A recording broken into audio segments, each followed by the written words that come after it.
Welcome back to Progressive Rescues Web Training. I'm Mike Donahue. What we're doing today is creating a belay system utilizing one rope. I start off with my bomb-proof anchor.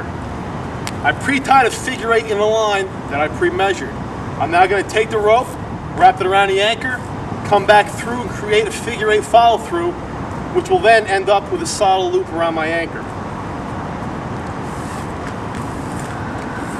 My first move is pulling all the slack out. I'm going to look for my angle here. I'm going to keep it between 45 and 60 degrees. Once I have that, I'm just going to trace the knot. Thus the title, figure 8 follow through.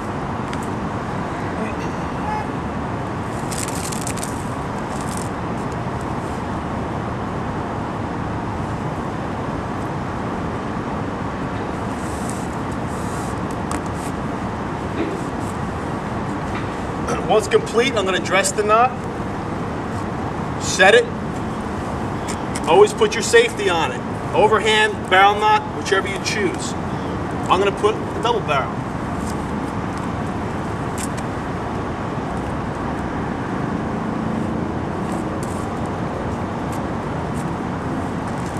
Once complete, check it one more time.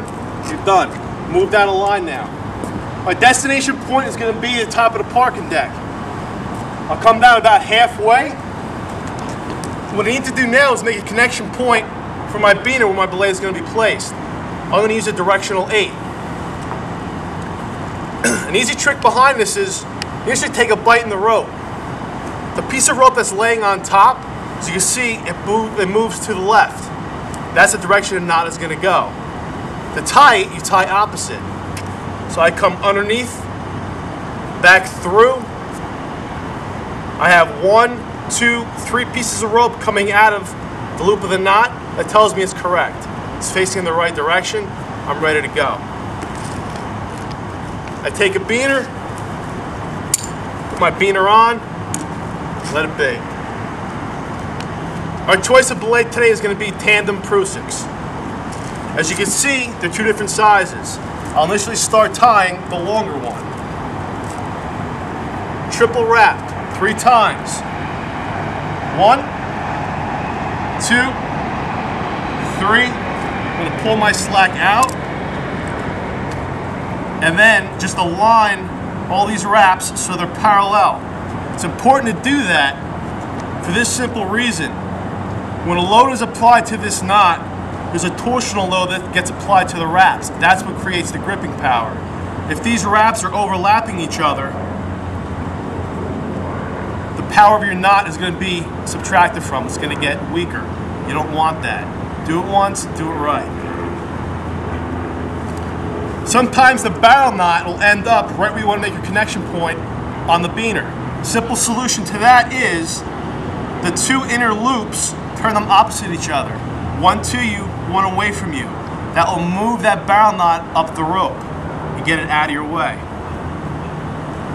I'll neaten it up a little bit. Move on to my next one.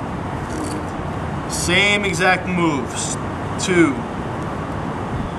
3 wraps. Come back. Move what I have to move. I'm going to want to move that barrel knot. So I'll just do the little twists here.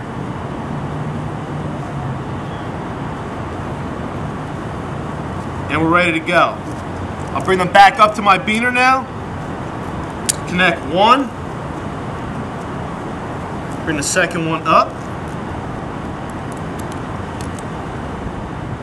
Connect the second one. What I do now is when I'm done, you can see they're loose. Sometimes this will happen with newer Prusiks, could happen with older Prusiks. Tighten them up. If these Prusiks don't have a little bit of an artificial load on them already, or in other words, just tighten them up, they may not grip and slip down the rope. We'll move down to the end now. Our rescuer will be waiting for us. You have your figure 8 on a bite with your safety. Put your beaner on. This gets connected onto the rescuer's back. All the slack that was left in that bag, we dumped out. You're going to come back here and pull it through your Prusix.